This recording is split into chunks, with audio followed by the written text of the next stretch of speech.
अब एक अवतार की कथा और सुनाऊंगा, जो काल भैरव हम बोलते हैं, वो भी शिव जी का अवतार है। काल भैरव शिव पुराण में कहा गया कि एक बार ब्रह्मा जी और विष्णु के बीच में थोड़ा वो विवाद हुआ। परम तत्व ब्रह्मा जी कहते परम तत्व मैं हूं, विष्णु कहते परम तत्व मैं हूं। तब दोनों के बीच में एक तीसरा पुरुष प्रकट हो गया और तब ब्रह्मा जी का पांचवा सिर जो था, पांचवा मुख क्रोधान्वित होकर बोला कि हमारे दोनों के मध्य में यह कौन आ गया, यह कौन आ गया। और तब शिव जी ने अपने क्रोध, वो बीच में प्रकट हुए शिव जी थे, शिव जी ने अपने क्रोध से एक पुरुष उत्पन्न किया और कहा कि ये जो ब्रह्मा जी का मुंह बोलने वाला है ने, उसको आप काट डालो। और वो जो पुरुष उत्पन्न हुआ शिव जी के क्रोध से, तब शिव जी ने कहा विश्वम भर्तुं समर्थोसि भीषणात् भैरव स्मृतः। आप पूरे विश्व का भरण पोषण करने योग्य हो और आप अति भयानक हो, इसलिए तुम्हारा नाम भैरव पड़ेगा। भीषणात् भैरव स्मृतः त्वत्तो भैष्यति कालोपि ततस्त्वं काल भैरवः। शिव जी कहते हो पुरुष को कि तुमसे तो काल भी डरेगा, काल भी भयभीत हो जाएगा, इसलिए तुम्हारा नाम काल भैरव पड़ेगा। तो जो काल भैरव है वो भी शिव जी का ही अवतार है। और शिव जी ने कहा कि तुम काशी के अधिपति बनकर रहोगे, काशी के वाराणसी के अधिपति बनकर रहोगे। तो एक अवतार, एक काल भैरव, वो शिव जी का अवतार हुआ। काल भैरव की उत्पत्ति मार्गशीर्ष कृष्णाष्टमी के दिन हुई है, ऐसा शिव पुराण में लिखा है। माक्षर मास जो आता है, कार्तिक मागशीर, तो माक्षर, तो मार्गशीर्ष मास की कृष्ण अष्टमी के दिन काल भैरव की उत्पत्ति हुई है। कोई बुरा करता है किसी का तो उसमें प्रसन्न भी नहीं होना, भगवान उसका भला करे।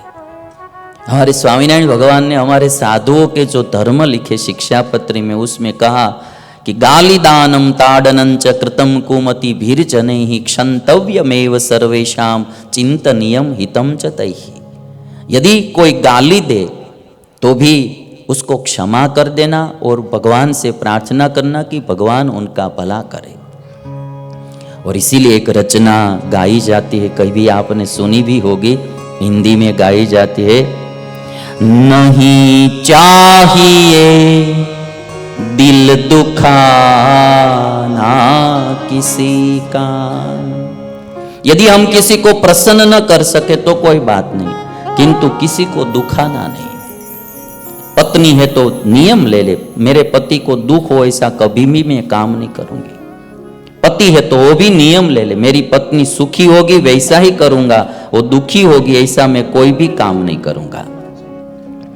हम सबको अभी जो थोड़ी कुछ जिंदगी बाकी है, अभी तो आधी तो चली गई, किसी किसी की तो उससे भी ज्यादा चली गई, जो बाकी जिंदगी है उसमें भगवान की भक्ति करनी है, सत्कर्म करना है, सबको प्रसन्न करना है। और जब मृत्यु आती है तो आनंद में भगवान के धाम में जाना है, कभी चिंतित नहीं होना है। अच्छा जीवन जिएंगे तो मृत्यु का भी डर नहीं रहेगा। मृत्यु अनिवार्य चीज है, जब कभी आना है तब आ जाए, चिंता नहीं रहेगी। अच्छा कार्य किया है तो एक खुशी रहेगी जीवन में कि ईश्वर ने हमको मनुष्य जन्म दिया था, हमने ईश्वर प्रसन्न हो ऐसा कार्य किया, इस मनुष्य जन्म को, मनुष्य शरीर को हमने पुण्य कार्य में उपयोग किया, कोई पाप कार्य में उपयोग नहीं किया है, तो प्रसन्नता रहेगी जीवन में। जिंदगी जीना है तो भाव से जीना है, प्रेम से जीना है, भावपूर्ण जीना है। ऐसा जीवन हमको भगवान ने दिया है, झगड़ा में या कोई ऐसे ही नेगेटिव मार्ग में व्यतीत नहीं करना है। ऐसा मनुष्य जन्म मिला है, भावपूर्ण जीवन जीना है। आज जो शिव पुराण में कोई कोई बातें बताई गई है, ये पूरी सृष्टि ईश्वर की है, उनको प्रसन्न करने से ईश्वर प्रसन्न होते हैं।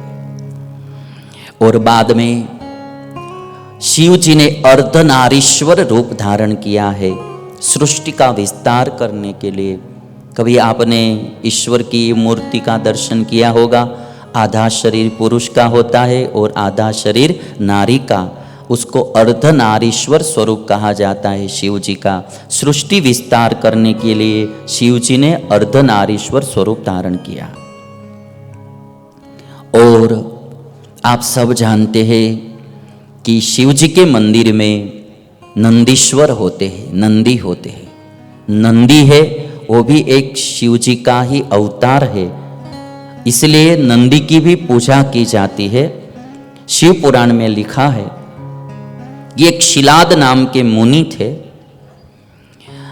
मुनि एक पुत्र चाहते थे। ऐसे तो वो मुनि थे, ब्रह्मचारी थे, विवाहित नहीं थे, फिर भी उनको एक पुत्र चाहिए। और वो पुत्र ऐसा होना चाहिए कि मृत्युहीन हो, अमर हो और अयोनिज, योनि से उत्पन्न होने वाला नहीं, अयोनिज पुत्र हो। जैसे सीता जी अयोनिज कही जाती है, द्रौपदी अयोनिज है, वैसे ही ये शिलाद मुनि चाहते थे कि मुझे एक अयोनिज और मृत्युहीन पुत्र हो। तपश्चर्या की, इंद्र ने प्रकट होकर कहा कि आप वरदान मांग लीजिए। शिलाद मुनि ने कहा कि मुझे एक अयोनिज और मृत्यु रहित पुत्र दीजिए। इंद्रदेव ने कहा कि ये काम मैं नहीं कर सकता हूं, मेरे शक्ति की बात नहीं है। यदि महादेव जी प्रसन्न हो जाए आप पर, तो महादेव जी आपको ऐसा वरदान दे सकते हैं। तो शिलाद मुनि ने महादेव जी की आराधना की और आराधना करके शिव जी को प्रकट किया। और प्रसन्न होकर शिव ने तब कहा